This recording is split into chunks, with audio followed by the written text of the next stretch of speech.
मित्रों, अगर पूजा में हम कुछ खास नियमों का पालन करें तो देवी देवता हम पर प्रसन्न होकर उसका मनोवांछित फल हमको देंगे।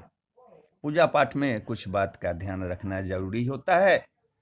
अगर आप रोज पूजा करते हैं तो आपका पूजा करने के बाद भी अगर आपका मन अशांत रहता है तो इसका ये अर्थ हुआ कि आप पूजा पाठ में कहीं न कहीं कुछ गलत कर रहे हैं।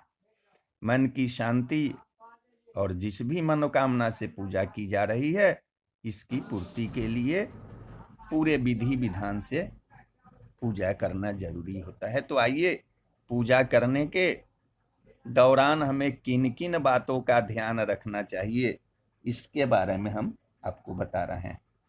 पूजा में शिव जी, गणेश जी और भैरव जी को कभी भी तुलसी दल नहीं चढ़ाना चाहिए। तुलसी का पत्ता बिना स्नान किए हुए नहीं तोड़ना चाहिए। शास्त्र के अनुसार यदि कोई व्यक्ति अगर बिना स्नान किए हुए तुलसी के पत्तों को तोड़ता है तो ऐसे पत्ते को भगवान पूजा में स्वीकार नहीं करते हैं। तुलसी का पत्ता जो है वह 11 दिन तक बासी नहीं माना जाता है। इसकी पत्ती पर हर रोज जल छिड़क कर पुनः भगवान को अर्पित किया जा सकता है। रविवार, एकादशी, द्वादशी, संक्रांति तथा शाम के समय में कभी भी तुलसी के पत्ते को नहीं तोड़ना चाहिए। सूर्य देव को कभी भी शंख से जल अर्पित नहीं करना चाहिए। और अपने देहात में दूभी बोलते हैं, ऐसे उसको दुर्वा कहा जाता है। दुर्वा घास को रविवार के दिन नहीं तोड़ना चाहिए। बुधवार और रविवार के दिन पीपल के वृक्ष पर जल अर्पित नहीं करना चाहिए। कोई प्लास्टिक का बोतल या अपवित्र कोई धातु की बनी हुई बर्तन से, एल्युमिनियम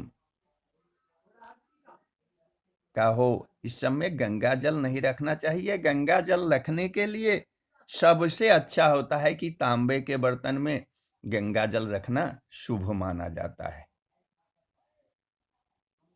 किसी भी पूजा करते हैं तो पूजा करने के बाद उस पर दक्षिणा अवश्य चढ़ाना चाहिए।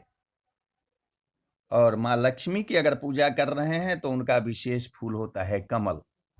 कमल का फूल माँ लक्ष्मी को अर्पित करना चाहिए। कमल का फूल भी 5 दिनों तक आप तोड़ा हुआ फूल को चढ़ा सकते हैं, उस पर जल छिड़क कर। घर के जो मंदिर हैं उसमें सुबह शाम दीपक जरूर जलाना चाहिए। और दीपक जो है शुद्ध घी का हो तो बहुत अच्छा है, नहीं तो सरसों तेल का भी दीपक जलाया जा सकता है।